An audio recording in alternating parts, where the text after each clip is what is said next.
Nagbabalik ang PTV Balita ngayon. Patuloy ang paghahati ng tulong ng Philippine Coast Guard sa mga binahang lugar sa Quezon Province dahil sa bagyong Aghon.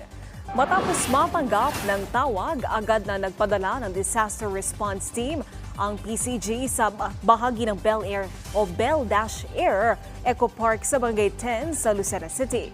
Maraming kabahayan doon ang nalubog sa baha. Nasa 19 na individual kabilang ang 16 na matatanda at 3 bata ang na-rescue ng PCG sa lugar. Nanawagan ng Department of Energy sa publiko na magtipid sa paggamit ng kuryente kasabay ng pananalasa ng bagyong Aghon.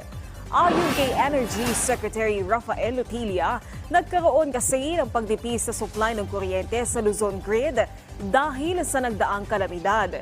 Hinikayat din ng DOE ang mga industrial consumer na makilahok muna sa Interruptible Load Program upang matugunan ang pagtipis ng supply. Noong May 25, nag-shutdown ang Ilihan Power Plant dahil sa disconnection ng ilang sub-units na naidulot ng bagyong Aghon. Alamin natin ang ibang balita mula kay Julius Pacot ng PTV Davao. Mayong adlaw, nakighiusa ang local government unit sa syudad sa Mati ug Philippine Health Insurance Corporation kon PhilHealth alang sa kasabutan sa paghanyag og mental health care package. Sumala pa ni Dr. Benhur Katbagan, ang City Health Officer sa Mati City, nga ang maong kalihukan usa ka dakong lakang alang sa kalambuan sa dakbayan sa Mati. Ang maong LGU-initiated community-based mental health care facility mao ikatulo sa tibok nasod nga nagakontrata sa PhilHealth isip usa ka service provider alang sa outpatient benefit package alang sa mental health care. Ang Universal Healthcare kon UHC nagpasabot alang sa akses sa kompletong kalidad sa serbisyong medikal ug sa dakbayan sa Mati. Naabot na ang UHC sa mental health care din tanang pasyente makakuha sa mong serbisyo. Mukabat sa kapin 400 ka mga benepisyaryo na ang naka-access sa pag-operate sa maong pasilidad gikan sa Mati City ug uban pang lungsod sa probinsya sa Davao Oriental.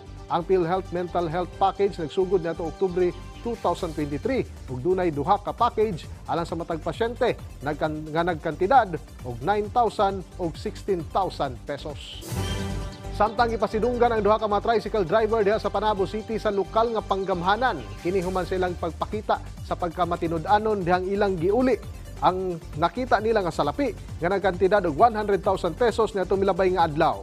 Amo mga tricycle driver nga nailang sila Pablo Aranzado Surigao Jr. ug Elvis Bermi Blasquillo kinsa nakig-alayon sa mga personay sa Traffic Management Unit aron mauli ang maong salapi nga ngadto kay Chelly Busla kinsa mapasalmaton sa mong duha ka mga tricycle driver.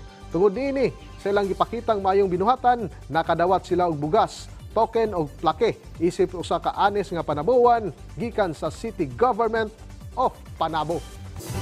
Og mao kadtong mga nag-unang mga balita gikan dinhi sa PTV Davao, ako si Julius Pacot. Mayong adlaw. Daghang salamat Julius Pacot. At yan ang mga balita sa oras na ito. Para sa iba pang update, i-follow at i-like kami sa aming social media sites at PTV PH. Ako po si Naomi Tiborcio para sa Pambansang TV sa Bagong Pilipinas.